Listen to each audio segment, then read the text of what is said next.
Hello, Assalamualaikum and salam sejahtera.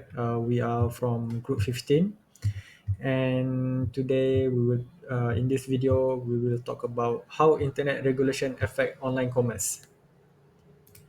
So in this video, we have the introduction to our team, introduction to our topic, types of internet regulation affecting e-commerce, advantage and disadvantage, challenge of internet regulation for e-commerce, real world case study, and conclusion.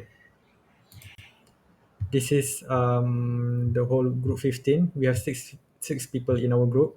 The first one is Martina. The second one is Adam Daniel, which is me. Uh, the the second next one is Nick Isaiah, Jonathan Anak Joji, Edwin Wong, and Abang Akmal Irfan. So, introduction of internet regulation. Internet regulation refers to a set of rules and laws designed to govern activities on the internet. These rules cover areas like data privacy, online security, and fair trading practices in e-commerce. For e-commerce, this regulation shapes the way of businesses interact with customers globally. Without internet regulation, online commerce could become unsafe, unreliable, and chaotic. Hi, my name is Jonathan Majochi with matrix number 86543. For the next part is types of internet regulation affecting e-commerce. Some types of internet regulation that affecting the e-commerce are: first, privacy policies. E-commerce businesses must clearly explain their privacy policies and procedures to their customers. They must also respect consumer privacy rights, which is both a legal requirement and good business practice. The second one, data privacy.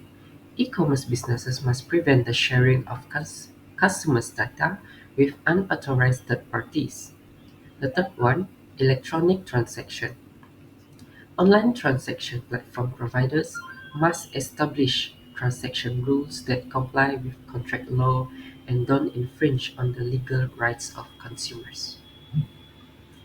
Okay, my name is Abang Akmal Irfan bin Abang Idris, matric number 83119. Today I will going to present you the advantages of the internet regulation. So one of the advantages of the internet regulation is that it can protect users from various online threats or harms such as hate speech, cyberbullying, and misinformation by holding internet companies accountable for the content they host. Therefore, it will make platforms more responsible for user safety and create a safer online environment overall. Besides that, it also increases accountability for internet companies. With clear and consistent regulations in place, it would force platforms to better moderate their content on their platforms. Therefore, it will encourage responsible practice such as developing tools to detect harmful content and swiftly removing it, therefore creating the internet spaces that are less harmful to users. Apart from that, it also protects vulnerable groups, particularly children, from online dangers. For example, Australia's Enhancing Online Safety for Children Act has resulted in reduction of cyberbullying and protecting children from inappropriate content, especially on video services like YouTube and Dailymotion and so on. Therefore, regulations like this creates a safer place for those most vulnerable, especially for children.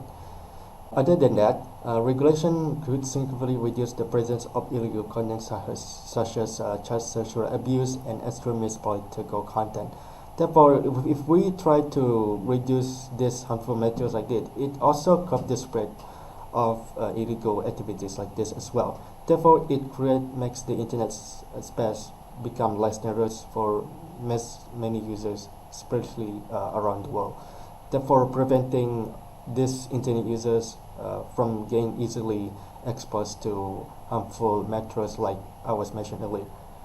And finally, it also promotes online globalization, safety, and encouraging global standardization and cooperation within the other countries. So remember that, let's say the country UK's regulation proposal is comprehensive and consistent, so that will make addressing online harms in a common manner, therefore reducing the inconsistency of control and moderation across different regions and platforms, therefore making the internet much more safer and unified interest.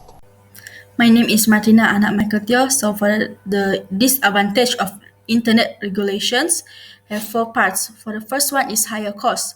Small businesses face higher costs to comply with complex rules.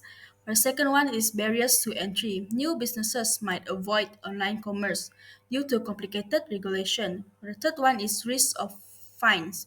Failing to comply with regulations can lead to fines or penalty. For the last one is limited global trade.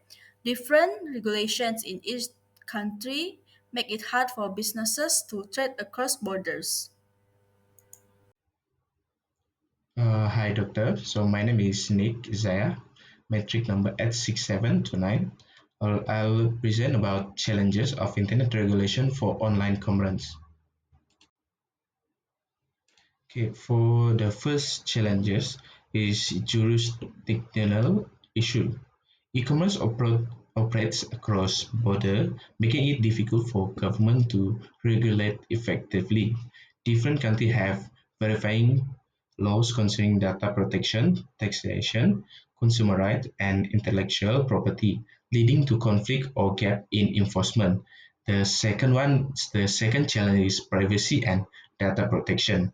With the increasing volume of personal data being exchanged online, regulations like the GDPR in Europe have set high standards for data protection. However, enforcing this standard globally is difficult due to differences in privacy law across countries.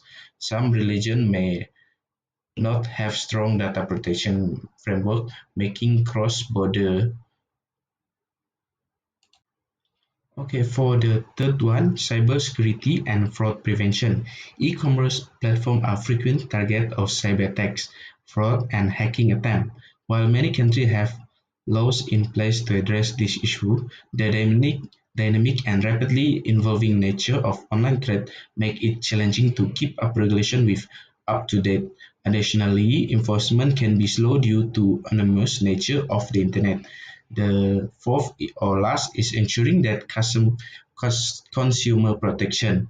Ensuring that consumer rights are protected in the online marketplace can be complex. There are issues with counterfeit product, misleading advertising, or the difficulty in returning goods across international border.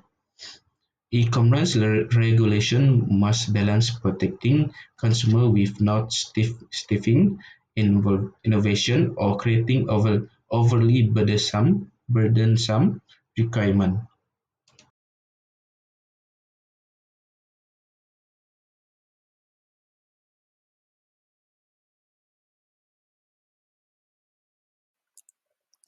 One impactful case study is the introduction of the General Data Protection Regulations or GDPR in the European Union. Enforced in May 2018, GDPR aims to protect user privacy and regulate how businesses collect and use personal data. For e-commerce platforms, compliance has brought both challenges and opportunities. A study using Adobe Analytics data found that GDPR led to the 5.6% drop in site visits and an 8.3% decline in revenue for European e-commerce websites. This was largely due to stricter rules on personalized marketing like email campaign and online display ads, which rely on cookies and user data. Additionally, GDPR increased operational costs as businesses outdated systems and policies to meet compliance standards. However, it also heightened consumer trust and transparency, which can strengthen long-term customer relationships. This case demonstrates the delicate balance between protecting consumer rights and maintaining economy growth in the online marketplace.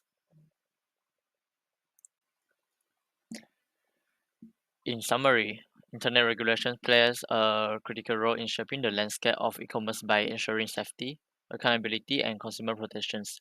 While it provides benefits such as improved trust, reduced illegal content, and better online safety, it also poses challenges including higher compliance costs, barriers to entry, and difficulties in global trade due to varying regulations.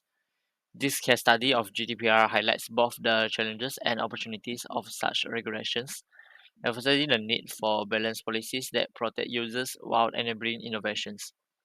Moving forward, effective regulations should aim to address jurisdictional differences, enhance cybersecurity, and foster fair consumer practices to support the sustainable growth of e-commerce.